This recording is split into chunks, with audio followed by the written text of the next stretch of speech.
असफलता ही सफलतार चाबिकाठी अटे। गोटे युवक थिला, से जीवन में बहुत किछि करबाको चाहुथिला।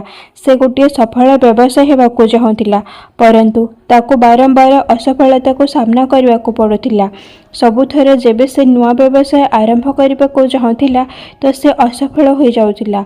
गोटे दिन बहुत निराश होई गोटे महात्मार पाखकु गला एवं से महात्मा को कहला, मु जीवन में बारंबार असफल हो जाउची, मोते लागुची मु केबे सफल हो पारिबी नाही।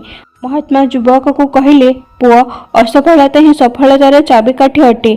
जो लोक असफल होबाको डरंती से केबे सफल हो पारंती नाही। असफलता तुमको सिखाई थाए जे तुमको कौन करबा उचित नुहे। सबु असफलता तुमको सफलता आड़क बढ़ाई थाए एवं गोटे पद आग को बढ़ाई थाए। युवक जनक महात्मार कथा बुझी पारिला। से असफलता को डरिबा छाड़देला एवं नुआ प्रयास पुणी कला। बहुत थर असफल हेबा परे से एक सफल व्यवसाय होईगला। एही कहानी आमको यह शिखिबाकू मिलुची जे असफलता को डर नहीं। सफलता पाइबा पाई बारंबार चेष्टा कर, केबे हार मानंतु नहीं। सब बेले चेष्टा कर, निज ऊपर विश्वास रख। निज ऊपर विश्वास रख जे तुमे किछि मध्य हासिल करि परिबो।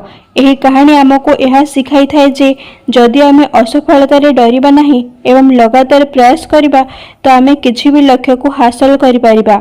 असफलता ही सफलतार मूलदुआ अटे।